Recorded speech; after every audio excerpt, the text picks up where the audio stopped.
Hi, this is Renee Michelle, and this is my channel, Chronicles of Hoodoo, and this is Spiritual Awareness. And so far, up to now, I've been dealing with abused people, right? So basically, whether leaving the home, abused or abusive, we're all abused, right?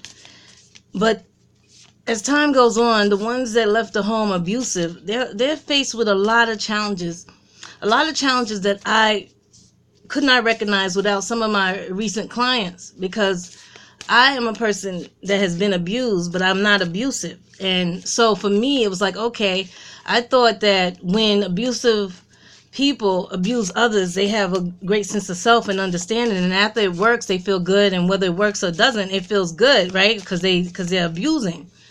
But I recently found out that even when it does work out, there's a sense of anxiety and sadness. And then when it does work out, it's the same thing. So in that few moments after you first do something abusive, you get this high, especially when it affects the other person. It makes them sad, cry, angry, whatever. The reaction is like a drug. It's like adrenaline. It's something that's needed, right? It's needed to feel good about self in the moment, but then it dissipates and then they're left. Right? It's like being on crack or being addicted to drugs. Like once that initial hit passed, you're searching for more. So this spiritual awareness is about what are the benefits of being abusive, right? And how as an abusive person you learn not to be abusive to fulfill your self-esteem and self-worth in another way. It's so many different ways to do that, but it's so hard to get started when you don't know how to even begin, right? So let's say you take some time off and you're not abusive for a few weeks or a month. There's always a moment when you get back into it and then you're in this cycle again, right? Because I often thought, and I have to be honest with y'all, I thought 100% that it was something that was gratifying, that it's something that fulfilled the person's self-esteem, self-worth enough to where they did not even care, right? Like, look, let me just keep doing this to people. It's wonderful. But over time, I realized, and especially with talking to my clients, that this is not something that goes away. It's not something that is healed or feels good, right? So in my mind, when you keep abusing people and it feels bad, even whether it's successful or not, that's self-abuse, that's self-affliction, that's self-pain. And we'll get further into that as we go along. But right now, let's see what they say. What are the benefits of being abusive? Yeah? Let's see how that comes out.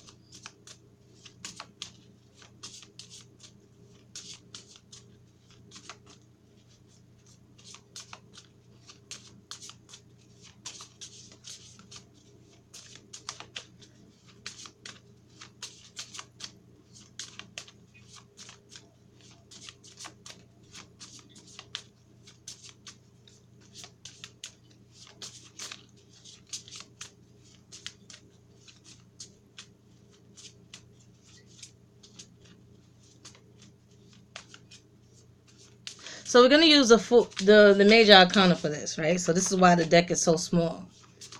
We're going to use the major arcana because I want to get a little bit more of a precise message, because when you use the full deck, it seems to be a lot of things that go on.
So underneath the surface, the sense of control, the Emperor, right?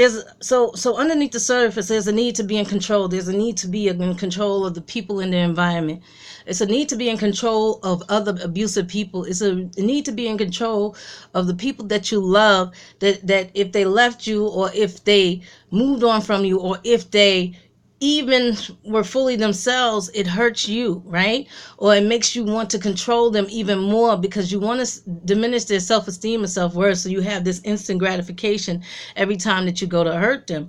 But also I feel like it's a protective measure, because if I'm controlling everything, then they can't hurt me at all. The more I control everything, the less chance it is for them to hurt me. But in doing that, y'all are still getting hurt anyway, because when it works out and they get sad and stuff, you hurt. When it doesn't work out, you still hurt.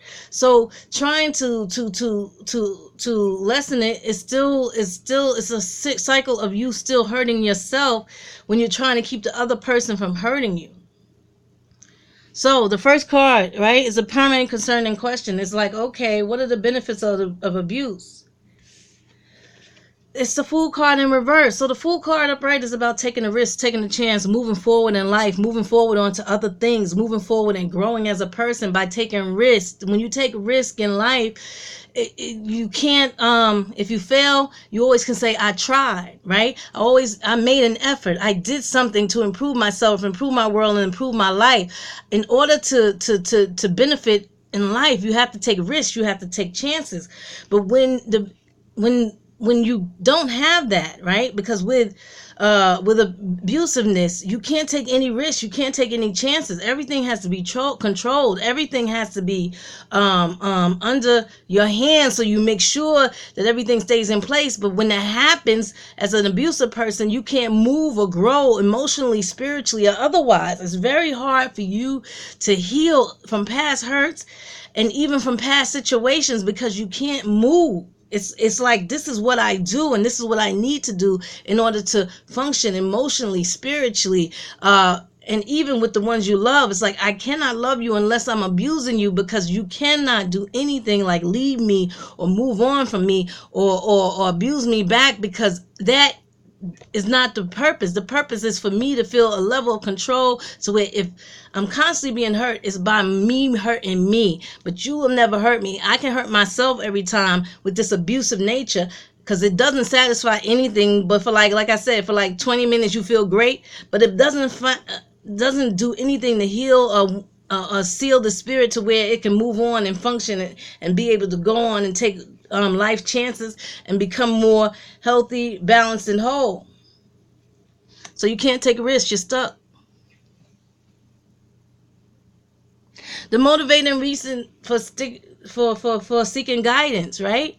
The motivation reason for seeking guidance is the hangman. Look at this hangman. You can't see, you can't move, you can't do anything. You're just in limbo. Just hanging there, right? Strapped in limbo, because you can't move. Because if you move 1 minute, you lose track of everybody else. When you move on to better yourself and better your life and better your world, you can't control the people around you, because it's like it's too much of you. You can't focus, right? Because you takes all of you to heal and move on and move forward. So it's like, when I let go of this and this whole situation of abusiveness, I have to actually physically and emotionally, spiritually, and otherwise move on. And when I do so, it's like, oh, there's this section of my life where I don't have anything to hold on to. Right? I don't have anything to grasp onto to make me feel secure. Because abusiveness, whether it benefited me or not, keeps me, the holding on to it keeps me secure. That I know. If I don't know anything else from being abused as a child and being abusive as an adult, is that I need to hold on to abuse in order to feel balanced, right? So how am I able to move forward? You can't. Right? So this is more of stagnantness. This is more of staying in one place. This is more of staying in one mindset. The third card present areas of concern and anxiety. The Death card. Being abusive and the benefits of abuse It's like the thing that really, really concerns y'all, right? And brings anxiety is of the relationship coming to the end. Excuse me. The relationship with anybody, whether it's friend, family, love, co-worker, etc. When this end, what am I gonna do? I gotta find somebody else quick to abuse. I gotta have something in line to be abusive towards, right? So it's always the anxiety that, oh my goodness, the moment they walk away for real, the moment they stop caring, the moment they move on from me, what am I gonna do? Right? So it's a constant concern and anxiety that when this whole thing ends, and not even just when it ends in the different relationships and having to go out and find somebody else to abuse, it's also when this abusive ends altogether. Like when you end up alone and by yourself because no one wants to be around you because you're abusive, right? And all is ended. It's like, how do I end this abuse? Like, where do I go? Where do I turn? Like, when this is over, what do I do? Right? Because it builds such an anxiety when this situation ends that you cannot function. It's like, I need something and I don't have anything. That 20 minutes, whether it's every other day or every day, is priceless to me. That's how I get my self-esteem and self-worth, just to get on to the next day.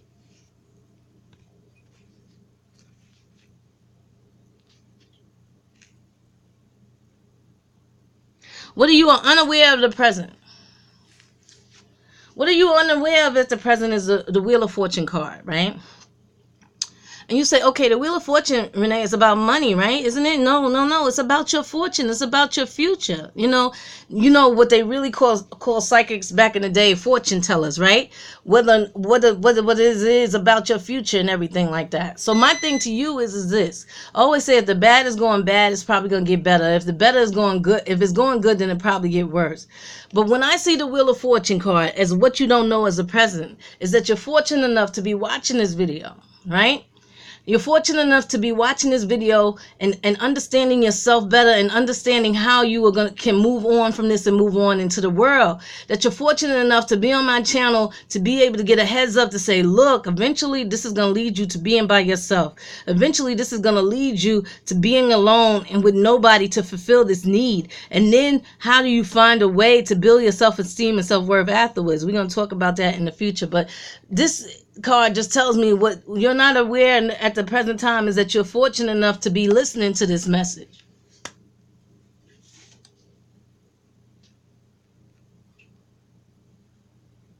The best course of actions or advice card from this card, right? The Hierophant, this is about spiritualism, right? Spiritualism is all form, but even in this card, it says that the spirit might, that organized religion may not be the best thing, right? But it is something that says to me, turn to God. Like, start with prayer, right? And if you're disconnected with God, start to learn more about abusiveness and how to get rid of it. This is also about learning and expanding your mind. So my thing to y'all is that there's got to be some level of prayer. And I mean, I feel like for a lot of you, religion has failed you, right? If God was so great, then why did he put me through all this abuse in the first place? Like, why did he put me through all this abuse in the first place? And then I'm abusive. And now I can't even function unless I'm hurting somebody else. So I feel like, even though this card says best course of action and advice, I feel like, oh man, you might have to stop blaming God. And y'all are like, get the hell out of here. If I'm not blaming God, who am I blaming? If you look at my further videos back on Chronicles of a Hoodoo Spiritualist, that's my old channel where I started these videos. And I'm going to redo them each one at a time as time goes along. So they're all here on this channel. But you have to blame the person that abused you. Right? Very few of us are fortunate enough to look the abuser in the face and say, I know you're abusive, you abused me, and putting it in their hands. And when someone puts it in your hands and you're like, that shit sucks, because you cannot admit it, right? It's just part of it. You can't admit it. I know this because I've had abusive people in my life. It's something that they cannot admit. And once you know that that's not what you're looking for, then for them to say, yeah, I do this, yeah, I do that, because that's irrelevant, right? It's one of those things where you feel sad and guilty for the person that abused you, right? Because they leave you feeling guilty and sad and feeling guilty like it was something wrong with you. And abusive people, I got to tell you, it was nothing wrong with you then, right? And now the only problem with you now is that you're abusive like your abuser, right? So blaming God, right? He's in charge of the whole thing, right? But what happens when you don't hold the real people responsible for the attitudes and behaviors that they did towards you, right? And I understand that some of y'all, your abusive person has passed, they moved on and everything like that. My thing to you is write a letter, write it down, write a letter and give it to them. You can write a letter and put it over the sink and burn it and give it to them and give it to God and let them know that this is no longer a part of your world and you're not going to let them control. Because when you have the attitudes and behavior of the person that abused you before and you're using it now on other people, you know better than them. You got to remember that.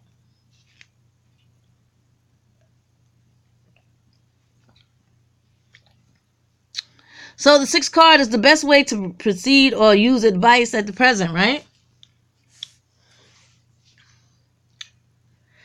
There's a lot of confusion. Right? So look, when it comes to, this tells me that when it comes to religion, when it comes to God, when it comes to the past abuse in your life, come on, abusive people, you were abused. There's a lot of confusion about which path to take, which way to go, how to do this, where to do this, right? How do I get rid of this and live normal? How do I get that pain out my chest all the time? It's about clearing the confusion. This is also choosing a new pathway to go other than the norm. Because I feel like for some of y'all, man, y'all go to church, but you feel like you hypocrites right while you sitting there because you know doggone well while you sitting there, you're like, oh, when I get home, I got to mess with my daughter and get her to do this. When I get home, I got to tell my husband, da-da-da-da, to mess with him. And it's like I'm a hypocrite. It's confusion. It's like 1 minute, let me tell you something. You all love your abused people. This I know, right? So there's a constant confliction against loving them and trying to hurt them, right? And it's a lot of confusion that needs to be addressed. There needs to be a new word so you can so you can clear your mind and move forward from this abuse. But if you're confused about religion and you're confused about everything else, then you have to take the time, right? To figure out exactly what is making you confused. And for most of y'all, what's making you confused is the fact that you can't blame God. You can't blame the people against you. You're just angry. Angry at God, angry at the people who abused you. Nobody's right. But you become your abuser. So what makes you right? When you become abusive, you can't judge your abuser that abused you before because you are just like them, whether you want to be or not. If you listen to some of the things you say, it's the things that they used to do to you. When the things that you do now is the things that they used to do to you. You've continued this legacy. Because most of you feel like I'm not abusive, but you are. You know it inside, whether consciously or subconsciously. And this is what makes you confused because you haven't realized that you become the person that you most hate.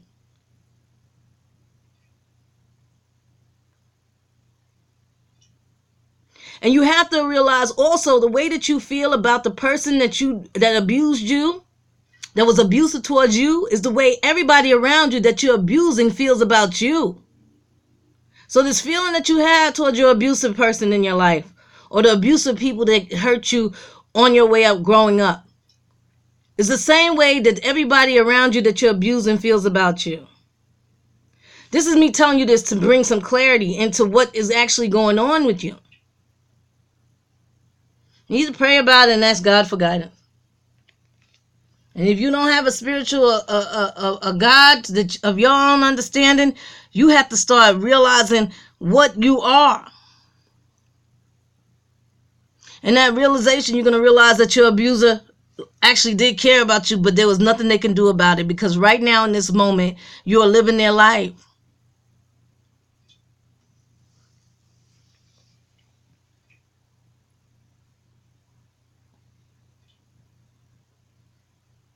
Guidance on how to proceed in the future, right? Ooh, nice. The Empress card. All these ideas, right? All these ideas about how to be happy, all these ideas about how to be whole, all of these creative ideas, right? She's a motherly energy, right? Mother Nature, they call her, because there's so many plants and stuff that grow from her. So many ideas, right? Search online, search everywhere. How can I do this? I know some of y'all, most of y'all hate psychiatrists and psychologists, but sometimes it's needed. If you got to go to the psychiatrist, you get the lowest doses possible. And that, if they don't start you that way, then that's not the right psychiatrist for you. If you got to go to psychology and get a therapist to talk this out so that you can heal from your past abuse so you can move forward, I suggest you keep searching if you don't like the person when you first meet them. This is about you, your healthiness, and your well-being. You got to move on, right? The Empress is about having all these different ways to go. Creating all these different ways and avenues for yourself, right? Maybe if you create enough, you don't need to hold on to abuse to walk away and free. And then this Fool card can turn up right and you can take a chance, right? A chance on happiness for yourself. Abusive people, your main goal is to heal you, because if you heal you, then everybody will follow. But if you still focusing on everybody else and how to hurt them, then you are stuck still.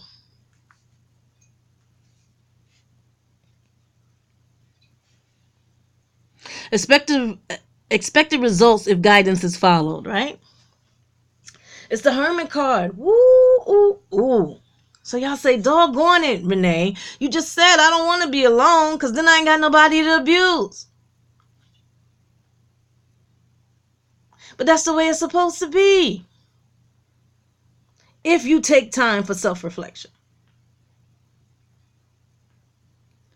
If you take time to heal yourself. If you take time to travel and grab hold of every creative idea, every idea for your life that the Empress gives you. The Hermit card is about focusing on you and what you want. And if for one time in your life, abusive person, you can truly be happy and truly be whole, what would it be? Because the Hermit card is about learning about oneself. It's about introspection. It's about really getting to know and understand the knowledge of abuse and how you can heal from it and move on and get away from it and be happy. In this card, the Lantern is after you've learned that, right? After you spent this time with yourself and you're moving forward towards the future, there's a light that guides the way. Everything else after that becomes easier. And you've detached yourself from the attitudes, behavior of abusiveness, right?